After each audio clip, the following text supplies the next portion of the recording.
Welcome you all to the Maritime YouTube channel, sharing maritime knowledge.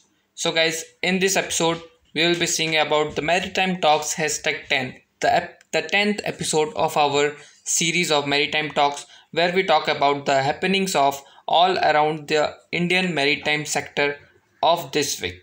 So, guys, let's get started. And our first news is in Atmanirbhar push India to rework box transshipment ambitions. So guys aims to cut dependence on Colombo. In yet another shot at Atmanirbhar Bharat, the shipping ministry will designate a port as a transshipment hub, making a new renewed bid to cut India's dependence on overseas hubs to send and receive container cargo. The ministry will pick the port based on the report submitted by a committee formed for the purpose of deciding the criteria for declaring a port and developing it as a transshipment hub, a government official said. Container volumes handled at Indian ports in financial year 2019 hit 16.5 million 20-foot equivalent units, with the central government owned major ports handling 9.8 million TEUs and private ports handling 6.7 million TEUs according to the Ministry of Shipping. Of this, 4.1 million TEUs or 25% of Indian originating and designated container traffic were transshipped in foreign hubs such as Colombo, Singapore, Port Kelang and Jebel Ali, benefiting foreign government coffers at the expense of cost and time inefficiency for Indian exporters and importers. So guys, moving further, the next big news we have is Indian spices exports up by 23% to USD $359 million in June, says Assocham. So India's spices exports rose by 23% to USD $359 million, around rupees 2,690 crore in June 2020 from USD 292 million in the same month last year, Assocham said on Sunday. A dipstick study by the chamber also noticed how the rising demand for spices in the domestic market led to a sharp increase in their prices by almost 12% in June, whereas the headline CPI inflation was half that level. In domestic currency, thanks to forex advantage, spices exporters ranked in even better realization, which rose by 34% to rupees 2,721 crore in June 2020 from rupees 2,030 crore in the comparative month a year ago, the industry chamber said, quoting official data.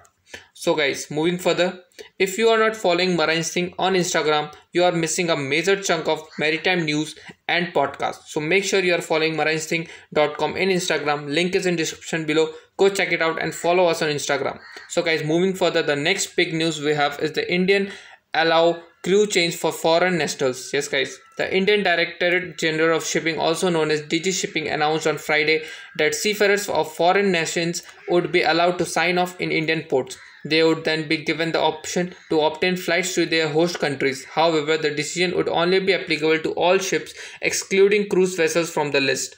The option of flights to ferry the seafarers out of the country would be given via Vande Bharat flights, commercial flight and chartered flights. A shipping ministry spokesperson could be heard saying this move will not only help India in meeting its international obligation to facilitate the movement of ship crew, but would also create job opportunities for Indian seafarers waiting to join a vessel. A standard operating procedures has been drafted by DG shipping authorities. This procedure will be followed for the disembarkation of seafarers in their subsequent repatriation efforts. So guys, moving further, the next big news we have is the first trial movement of a container ship from Kolkata to Bangladesh Chattogram port flagged off. Shipping Minister Mansukh Mandavia flagged off the first trial movement of a container ship from Kolkata port to Bangladesh Chattogram port for transporting cargo to Assam and Tripura. The route will open doors to new opportunities for both the countries. It will provide a shorter route to connect the India's northeast region through Bangladesh. This is a new chapter in India-Bangladesh maritime relations, Mr. Mandavia was quoted in the press statement.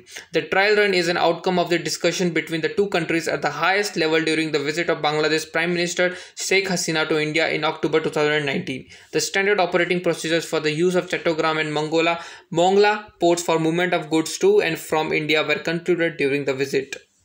So guys, moving further, the last and the biggest news we have is the India opens new chapter in connectivity with Bangladesh via container shipping. Just we have read that news also. So guys, this is also part of it. So on Thursday, flagged off the first trial container ship from Kolkata to Agartala through Chattogram port of Bangladesh in a virtual ceremony opening a new chapter in sub-regional connectivity. This has been done under the agreement on use of Chattogram and Mongla ports for movements of India's transit cargo through Bangladesh. Speaking on the occasion, Mansukh Mandavia, Minister of State for Shipping, said that the route will open doors for new opportunities for both the countries. Yes, guys. So, talking about more of this thing, the trial runs highlight the efforts that both sides have undertaken to strengthen the connectivity between Bangladesh and the northeastern states of India. It will reduce distance and time taken in transportation of goods for India and is a win-win for both the economies. Job creation, investment in the logistical sector, enhanced business services and revenue generation are advantages that will accrue to Bangladesh. Bangladeshi vessels and trucks will be utilized to move the Indian cargo, the statement added. So that's for it for today, guys. Thank you for watching and hit the subscribe button and bell button so that you don't get miss any video from Maritime. Thank you guys. Signing off.